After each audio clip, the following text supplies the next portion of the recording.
Alhamdulillah, alhamdulillahilladzi an'amana binabiyina Muhammadin sallallahu alaihi wasallam. Asyhadu an la ilaha illallah wahdahu la syarikalah wa rabbuna wa rabbus sairil alam. Wa asyhadu anna Muhammadan abduhu wa rasuluhu khatamul anbiya'i wal mursalin. Allahumma salli wa sallim ala hadzal nabiyil karim al-mab'us rahmatan lil alamin wa ala alihi wa ashabihil kiram ila yaumiddin. Qalu subhanaka la ilma lana illa ma 'allamtana innaka antal alimul hakim wa la haula wa la quwata illa billahil aliyil azim wa nafa'ana bihi fid dharain amin ya mujibas sa'ilin. Sa'adatul kurama al-masyayikh wal alimil ulama, para tuan guru, para ustadz, jamaah Masjid Miftahul Khair yang dimuliakan Allah Subhanahu wa taala, yang sama-sama merindukan cinta dan kasih sayangnya Allah Subhanahu wa taala. Bapak Ibu yang dimuliakan Allah, bulan Rabiul Awal dalam kalender Hijriah itu sejatinya adalah bulan yang mungkin biasa saja.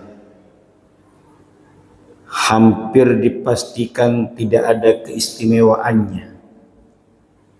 Namun ketika satu sosok manusia yang memang ditandakan oleh Allah sebagai nabi akhir zaman lahir pada bulan tersebut, tercetuslah tanggal 12 Rabiul Awal. Maka dengan lahirnya Nabi Muhammad sallallahu alaihi wasallam menjadikan bulan Rabiul Awal sebagai bulan yang penuh dengan kemuliaan. Makanya sahabat-sahabat kami di berbagai kalangan itu selama sebulan penuh merayakan Maulid Nabi. Bahkan Al-Fakir itu direquest 2 tahun yang lalu. Tidak mau kalau bukan ustadz yang ngisi. Ya doakan sehat aja saya bilang. Jadi kalau bulan Maulid itu istri saya ustadz paling senang itu. Tidak masak sebulan dia. Saban pulang itu pasti bawa berkat. Yang berkatnya pasti telur. Jadi kalau udah bulan Maulid itu telur penuh di rumah itu. Insyaallah. Kenapa sih dikatakan sebagai banyak kalangan muslimin itu memperingati Maulidin Nabi Muhammad sallallahu alaihi wasallam? Usut punya usut, ternyata dari Nabi sendiri kalau secara zahiriyahnya beliau itu, ya kalau istilah zaman sekarang ya, memperingati lahirnya sendiri Nabi itu dengan berpuasa. Itu baginda Rasul memperbanyak amal soleh Nabi Muhammad. Maka kalau mau mencontoh Nabi, berarti setiap Senin makanya ada puasa Senin dan Kamis. Nah, yang pertanyaannya, kita puasa Senin Kamis enggak? Atau karena ada punya hajat tertentu tidak? Baru mau puasa Senin Kamis. Nah, itu. Kalau sahabat yang lainnya memperingati Maulid itu sebagai bukti cinta kepada Rasulullah. Sayang beribu sayang. Banyak disalahartikan Maulid Nabi itu cuma rame-rame aja. Kalau enggak Maulid, masjid enggak rame. Kalau nggak ada telur, nggak ada gantungan-gantungan biasanya Pak ya, itu nggak rame itu. Maka yang hadir banyak anak-anak. Hampir 70% itu anak-anak. Yang selebihnya orang tua itu. Yang sudah sadar mau mati yang baru hadir itu. Pingin dapat syafaatnya Nabi Muhammad sallallahu alaihi wasallam. Itulah bukti cintanya. Jadi jangan cuma seremonial belaka tahunan, event tahunan kan itu. Sepanjang tahun Maulid bulan Rabiul Awal. Sayangnya tidak dibarengi dengan apa hikmah inti yang bisa dipetik dari Maulid Nabi. Kalau bicara cinta Bapak Ibu, ada ibu kah? Ada. Bu. Oh, hadir ibu ya. Kalau bicara cinta, Nabi Muhammad itu cintanya lebih besar Nabi kepada kita kah? Atau cinta kita kepada Nabi? Ya Pak. Jauh lebih besar cinta Nabi Muhammad kepada kita, walaupun kita nggak dikenal Nabi, walaupun kita nggak jumpa sama Nabi. Ada yang pernah ketemu Nabi? Mungkin ke makamnya iya, ketika umroh dan haji, ke Raudhah, ke makam baginda Rasulullah. Mungkin. Kalau lihat langsung, hanya orang-orang pilihan yang diberikan keistimewaan oleh Allah. Ya mudah-mudahan kita sempat lah ya, sebelum ajal menjemput, paling tidak kalau nggak ketemu Nabi, dimimpin jumpa sama Nabi. Mudah-mudahan. Oh, itu bahagia luar biasa Pak. Tapi saya yakin, saya yakinnya kalau panjenengan Bapak Ibu dimuliakan Allah ini, diberikan kodrat oleh Allah untuk mimpi ketemu Nabi, kira-kira berani nggak natap wajahnya Nabi? Hah? Berani nggak kira-kira? Kalau dikodratkan oleh Allah, ditakdirkan oleh Allah, panjenengan mimpi ketemu Nabi, sanggup nggak kira-kira lihat muka Nabi? Saya pribadi nggak berani Pak. Saya pribadi. Kenapa? Masih banyak sunnah-sunnah Nabi yang padahal kita paham ilmunya, paham hadis-hadisnya, al-fakir seorang masih belum banyak bisa melakukannya. Malu rasanya kalau ditakdirkan jumpa Nabi. Ya mudah-mudahan ya. Itulah bukti cinta. Makanya kalau ditanya apa dalilnya, tidak ada. Saya nanya, Bapak waktu nikah sama istri, cinta apa cuma sekedar mau nikah? Halo, Bapak, Pak, Bapak waktu nikah sama istri, ijab kabul, itu dilandasi dengan cinta atau cuma mau nikah? Cinta, apa dalilnya?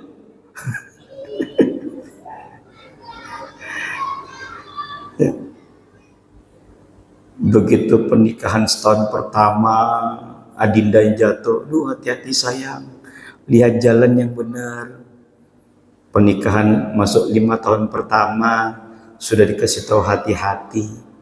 Pernikahan yang ke 10 tahun, pasti ngomongnya agak beda sudah. Matamu taruh mana? Ada yang kayak gitu biasanya. Atau ketika anak yang diidam-idamkan lahir Pak, lama mungkin yang belum punya anak misalnya, tahu-tahu lahir anaknya yang diidam-idamkan, dinantikan, sakit. Apa kalimatnya ibu biasa kayak gitu? Ya Allah, pindahkan sakitnya anak saya ke saya mendingan. Gak tega rasanya. Betul kan Bu? Pernah mengalami begitu Bu? Atau Bapak pernah mengalami begitu? Pernah? Boleh enggak kayak gitu? Enggak boleh Pak.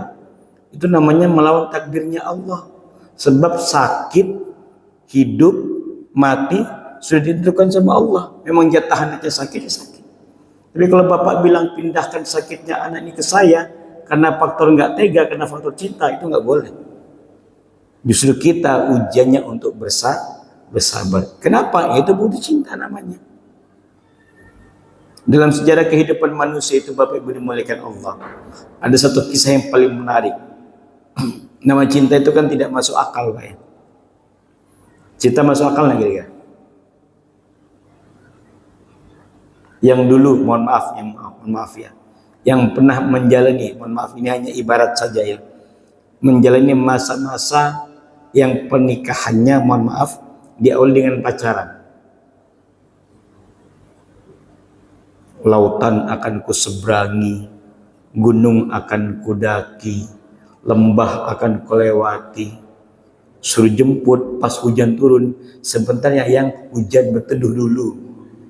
Itu gombal zaman kapan itu Pak?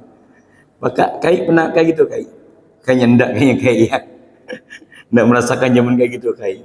Saya masih merasakan. Zaman jahiliyah saya merasakan itu Pak. Biar hujan deras ku terobos saja pokoknya.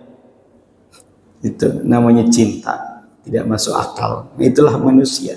Nah, makanya Maulid Nabi itu kenapa sering di kalangan teman-teman itu masih merayakan, memperingatin, membuktikan cintanya kepada baginda Rasulullah.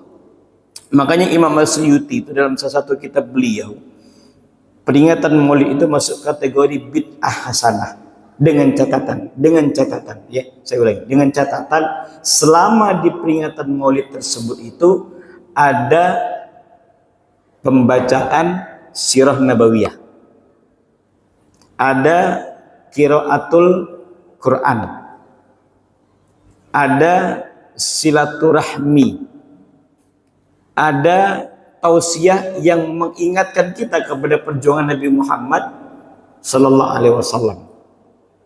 Kategori masih hasanah. Tapi kalau sudah bercampur laki-laki dan perempuan dalam satu tempat tanpa ada hijab pemisah, nah itu berbahaya itu, Pak. Apalagi sampai joget-joget. Saya pribadi nggak setuju sebenarnya. Tapi kalau lantunan salawat, yang dia dengan lantunan salawat itu kita makin rindu sama Nabi, ya monggo saja. Kalau udah kena joget-joget, saya pribadi nggak setuju. Bahkan kiai kami sendiri itu, walaupun salawatan beliau, tapi kalau ngeliat santrinya sampai salawatnya itu sampai joget-joget, itu idar, itu kiai kami itu, sampai dia joget-joget berdiri, keluar kamu, dikeluarkan dari masjid, karena refleksi cintanya berlebihan. Nah, itu. Jadi monggo saja ya. Yang salah yang bagaimana? Yang dia tidak pernah berselawat kepada Nabi, entah mau berjamaah bareng-bareng ataupun sendirian. Innallaha wa malaikatahu yusholluna 'alan nabi. Allah dan para malaikatnya, dalam ilmu kaidah bahasa Arab yusholluna itu kan fi'il mudhari', kata kerja yang sifatnya aktif yang membutuhkan objek. Objeknya itu pakai ala. Alanya kepada siapa? Nabi Muhammad SAW. Artinya selama bumi ini berputar sampai nanti kiamat, apa yang Allah dan para malaikatnya lakukan tetap menyanjung salawat kepada baginda Rasulullah. Kalau Allah saja, malaikat-malaikat saja berselawat kepada Nabi, maka paling tidak kita pun juga berselawat kepada Nabi. Ibu-ibu tuh, ya Bu, sambil masak, Allahumma sholli ala Muhammad. Sambil ngangon anak, Allahumma sholli ala Muhammad. Sambil elus-elus kepala bapaknya, Allahumma sholli ala Muhammad. Itu. Musab anaknya, basuh anaknya, Allahumma sholli ala Muhammad. Saya pribadi terbiasa, Pak. Jadi kalau melihat satu yang kaget itu, yang kaget entah nauzubillah kecelakaan di depan mata itu, saya terspontan menyebutkan Allahu Akbar, Astaghfirullahalazim, Allahumma sholli ala Muhammad. Nggak tahu kenapa, terspontan lidah saya, Pak. Allahu Akbar ini kan berarti ketentuan Allah sudah ini. Orang ini kena musibah. Istighfar itu mudah-mudahan kalau orang ini na'udzubillah pas tabrakan wafat, minimal istighfar kita menolong dia untuk diampuni oleh Allah Subhanahu wa taala. Lalu selawat yang kami sampaikan tadi apa? Ini juga umatnya Nabi Muhammad sallallahu alaihi wasallam. Nah itu. Nah, Bapak Ibu dimuliakan Allah Subhanahu wa taala, apa kata Allah? Qul bi fadlillahi wa bi rahmatihi fabidzalika falyafrahu. Maka katakanlah, ya, dengan karunia Allah dan rahmatnya, fabidzalika falyafrahu. Apa sih rahmat yang paling besar di muka bumi ini? Diutusnya Nabi Muhammad. Laulaka ya Muhammad Kalau bukan karena engkau ya Muhammad, tidak aku ciptakan langit dan bumi beserta isinya. Masya Allah. Makanya waktu Nabi Adam dikeluarkan dari surganya Allah, bermohon, bermunajat sekian ratus tahun namanya, sampai-sampai timbul sebuah kaidah dalam usul fikih itu, tidak diterima suatu doa kalau tidak dilantunkan salawat kepada Nabi Muhammad. Baru diampuni dosanya Nabi Adam dan Hawa, dimasukkan lagi ke surganya Allah Subhanahu wa taala. Nah, kita pun begitu. Makanya di awal alhamdulillah salawat. Baca doa apapun yang diyakinin, permintaan apapun kepada Allah, ditutup akhirnya juga dengan salawat. Macam-macam salawatnya monggo, sesuai pemahamannya masing-masing. Kenapa demikian? Wa ma arsalnaka illa rahmatan lil alamin. Tidak diciptakannya Nabi Muhammad itu dengan nurnya, dengan cahayanya, dengan sirnya, dan diutusnya Nabi itu illa rahmatan lil alamin, sebagai rahmat seluruh alam. Ya, kita pun nanti meninggal menunggu syafaat Nabi. Apa yakin sholat kita bisa jaminan ke surga, Pak, kira-kira? Yakin enggak, Pak? Sholat yang kita dirikan. Halo? Sholat. Yakin enggak? Bisa menjadi penyebab masuk surganya Allah.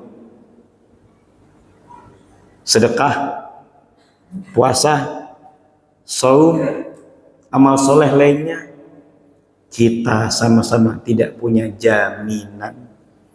Maka yang menambahkan kita dimasukkan ke surganya Allah itu, selain rahmatnya Allah, syafaat baginda Rasulullah Sallallahu Alaihi Wasallam. Bapak Ibu dimuliakan Allah Subhanahu Wa Taala. Maka inilah momentum. Tapi jangan hanya di bulan Maulid saja. Di luar bulan Maulid itu, ayo baca sirah nabawiyah. Kalau nggak salah sini ada taklim ya, Ustaz ya.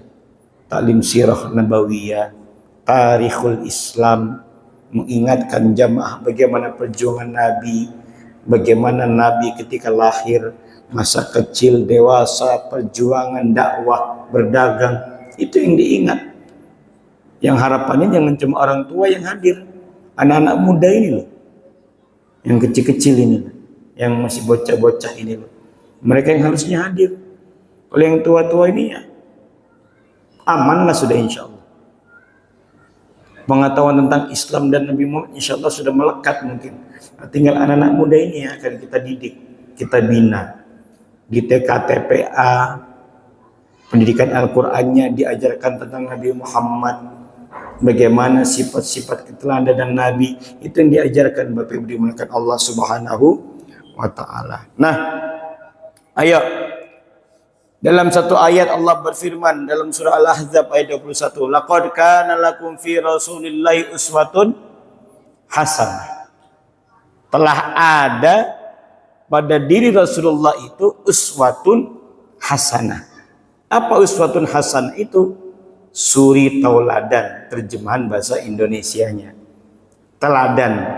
Yang namanya teladan itu, Nabi tidak hanya memberi contoh, tapi juga mencontohkan.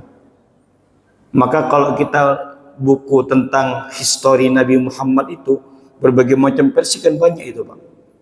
Dan tidak tipis, pasti tebal-tebal sejarah Nabi itu. Dari lahirnya, versi Ibnu ini, versi Ibnu ini, versi imam ini, versi imam ini.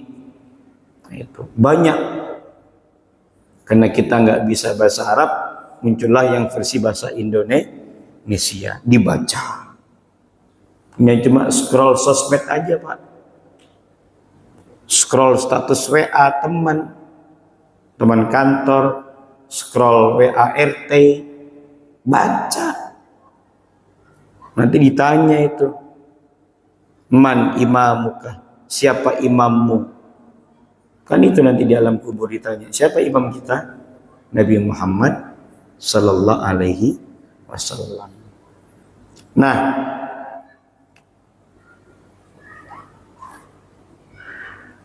uswatun hasanah tadi ini dari bangun tidurnya Nabi Muhammad Keseharian beliau sampai tidurnya lagi itu komplit paketnya, nggak setengah-setengah. Bahkan mohon maaf lahir batin, urusan rumah tangga itu lengkap. Makanya kalau masalah fikih kewanitaan, masalah rumah tangga itu pasti hadisnya paling banyak dari Sayyidatina Aisyah, paling banyak.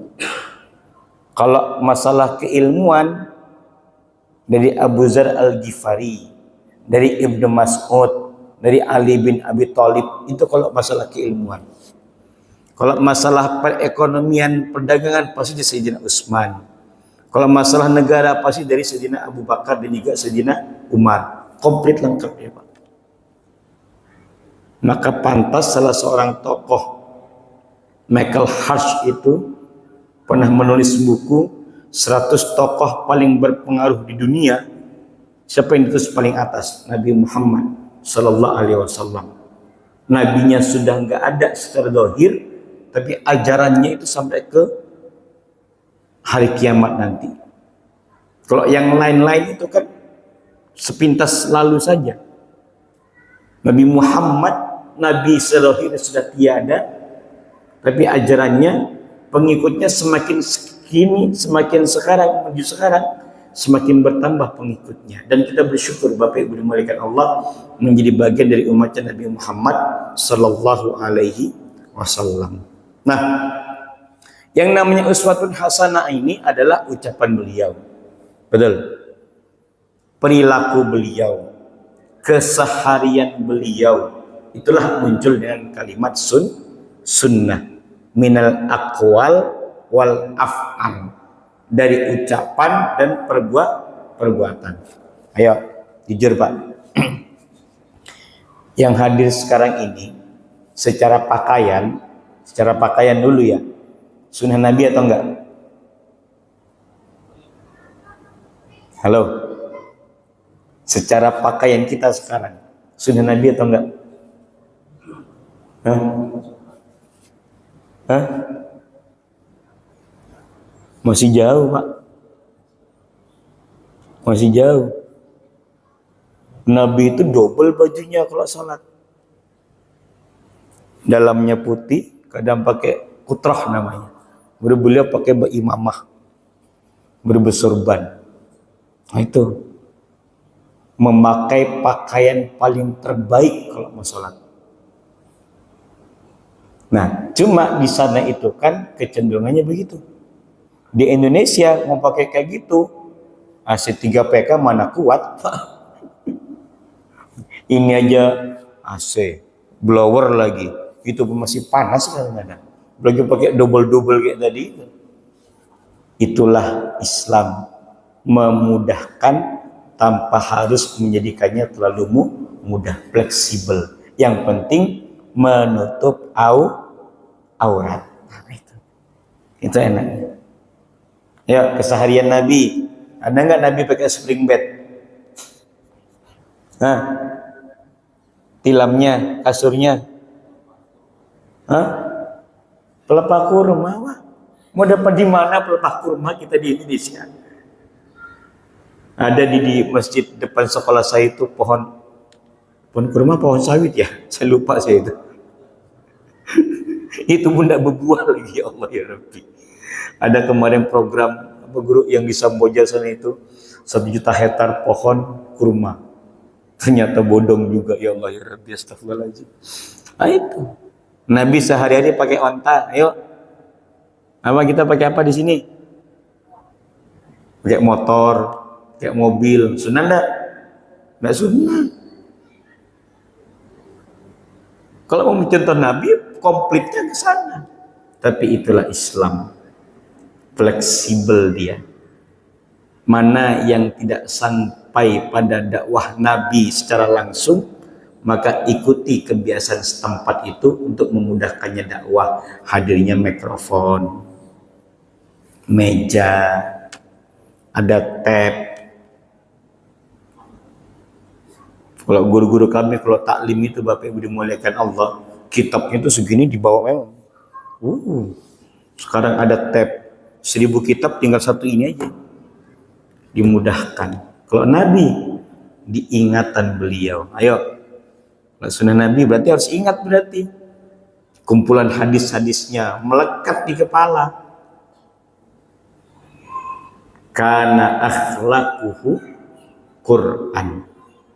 Di Sayyidatina Aisyah, akhlak Nabi itu akhlaknya Al-Quran. Semua sumber perilaku Nabi itu ma yantiqu anil hawa illa wahyu yuha.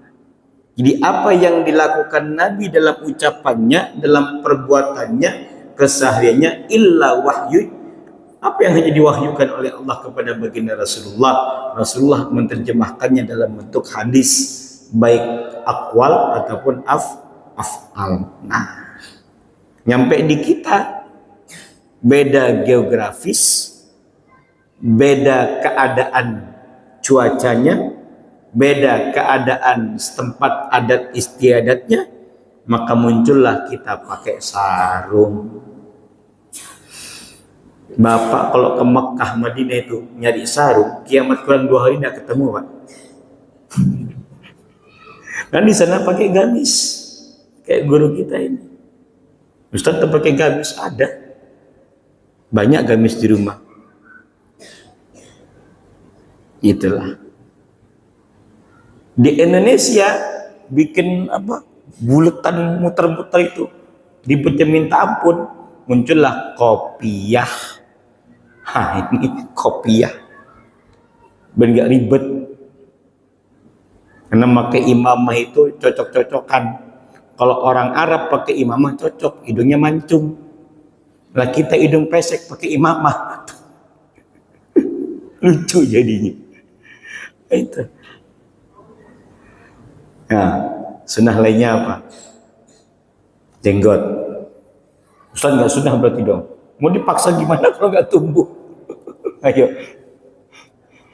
Keluarga besar kami di Madura itu kan masih keturunan orang Arab.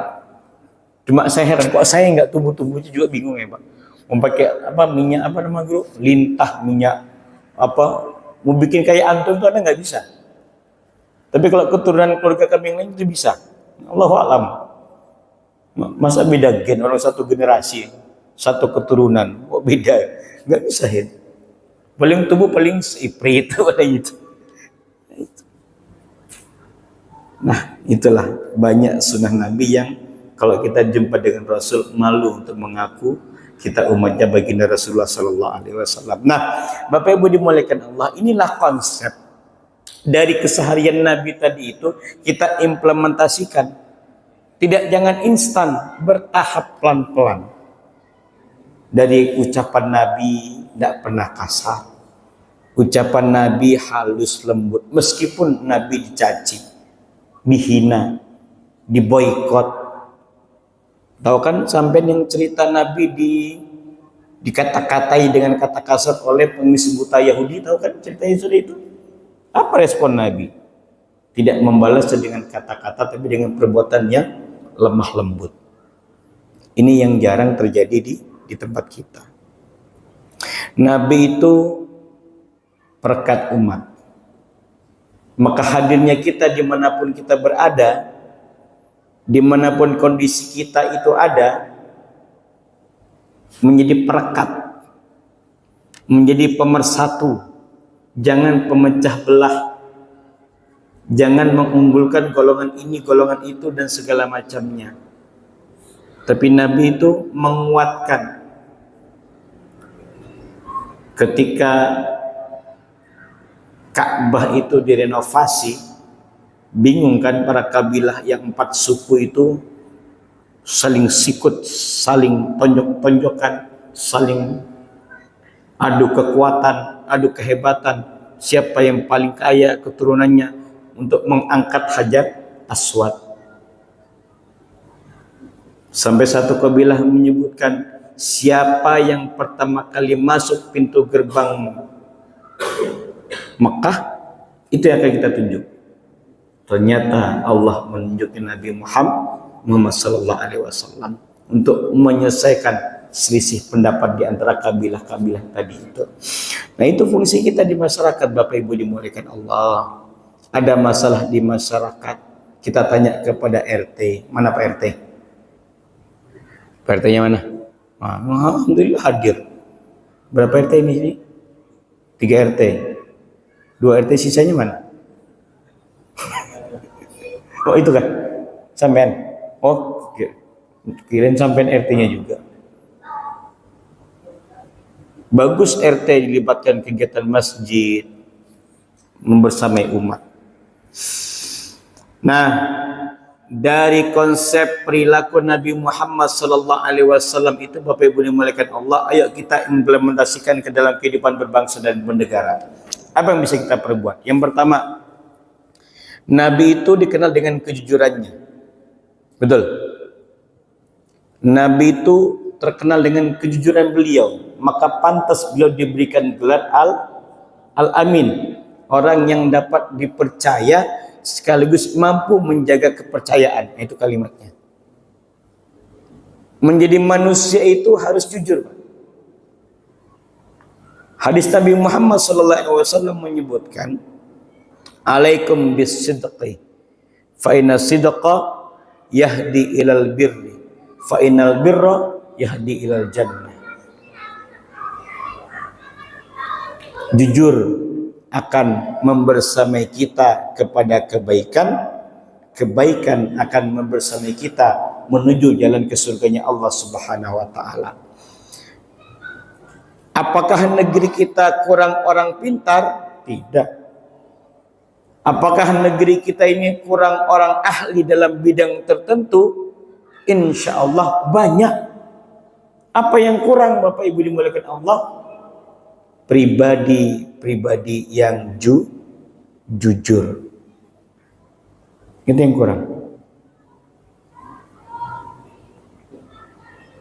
Mending orang pintar apa orang benar? Pak, mending orang pintar atau orang benar? Hah? Pilih salah satu. Maksa sekali ya kedua-duanya. Bu, pilih suami yang pintar atau benar? Hah? Maunya dua-duanya Ustaz, udah pintar benar lagi. Kalau ada paket komplit begitu ya hebat berarti. Nah, itu yang dibutuhkan negeri kita sekarang, Bapak Ibu dimuliakan Allah. Kejujuran itu sangat mahal harganya. Kita lihat perubahan-perubahannya. Idza duyiqatil amru, kalau amanah suatu urusan itu tidak diberikan kepada ahlinya, fantadiri sa'ah, tunggulah kehancurannya. Orangnya sudah pas, posisinya sudah pas, right man in the right place, sudah benar Pak. Dia pakar ini, dia memahami bidang ini, cuma yang repot satu, tidak jujurnya. Makanya ada satu kaidah yang cukup menarik, pepatah Arab itu menyebutkan, manisdada ilman walam yazdad huda lam yazdad ilallahi illa bu'da.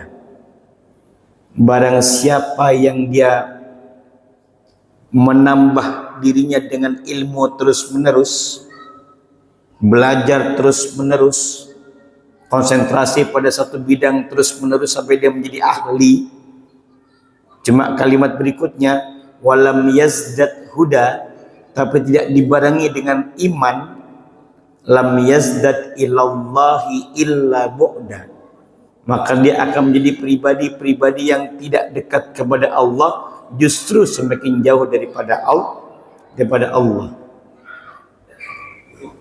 Ini yang kurang di negeri kita, insya Allah.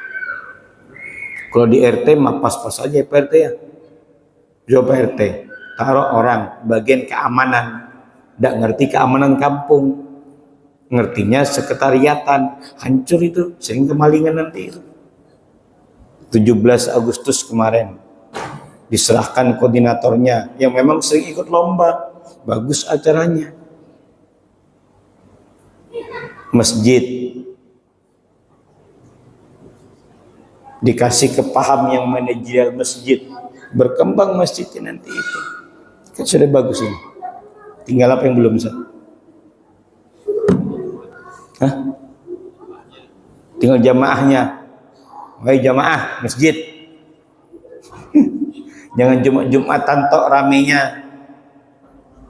Apa yang rame? Jumatan? Hah? Sholat Id. Terus kurban. Mau kambing tok baru rame ke masjid. Rebutan lagi. Ya Allah ya Rabbi. Masjidnya megah. Berarti selama ini kalau di luar Jumat, sholat Id, lantai 2 ini kosong. Ramaikanlah. Buat kegiatan-kegiatan yang meramaikan masjid. Ajak irma-irma, remaja-remaja masjid. Kajian-kajian itu rangkul jamaah. Biar rame, taruh UMKM di pinggiran itu. Biar rame. Karena di mana masjid berada, mestinya di situ perkembangan umatnya bagus. Kesejahteraan umatnya bagus. Meskipun misalnya mohon maaf di kalangan elit sekalipun, tetap aja ada orang-orang itu UMKM. Ya. Jujur dalam pengelolaan keuangan masjid, biar tidak ada prasangka dan praduga. Kalau ngikutin Jogokarian itu tidak pernah kas masjid itu kecuali 0. Ya, bayar Jogokarian. Bluduk itu, ramai sekali itu. Saya ke sana beberapa kali itu, apa yang bilang ini? Motivasinya ini, inspirasinya ini. Padahal sholatnya sholat biasa aja. Sholatnya tidak beda Pak. Maghrib ya 3 rakaat, Isya ya 4, subuh ya 2. Ada kajian duhanya, ada kajian ba'da zuhurnya. Baru dia setiap kegiatan itu ada makanannya Pak. Ini nggak ada makanannya.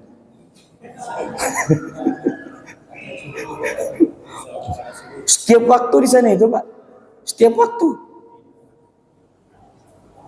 Jadi ini masjidnya. Sebelah sini tuh ada store case namanya. Kalimatnya bagus. Silakan ambil yang Anda perlu, jangan berlebih karena orang lain juga membutuhkan. Nah, itu kalimatnya itu. Jadi sistem kejujuran di situ dia Pak. Bagus. Kapan-kapan teman-teman bisa belajar lah ke sana. Apa yang bagus dari masyarakat ini angkat menjadi UMKM, pemberdayaan umat. Ambulan sudah ada, pelayanan umat tuh gratis. Bensin? Oh dari kas masjid, alhamdulillah sudah ada. Ya. Jadi bagaimana kejujuran, integritas seorang pengurus masjid, kalau dia bagus menata dengan sedemikian rupa, maka akan bagus hasilnya nanti di mata masyarakat. Itulah yang kondisi bangsa ini. Penataan kejujuran diri sendiri rasanya sangat amat mahal, lebih mahal dari biaya BBM kayaknya ya Pak ya. Sebenarnya waktu BBM naik udah kira-kira lagi, udah pakai pengumuman lagi, Masya Allah. Yang pertama kejujuran. Yang kedua, coba jam berapa ini? Amanah. Innallaha ya'murukum an tu'addul amanah. Allah itu ketika menyuruh seorang hamba pada satu amanah yang diberikan, maka untuk berlaku adil dalam kehidupan.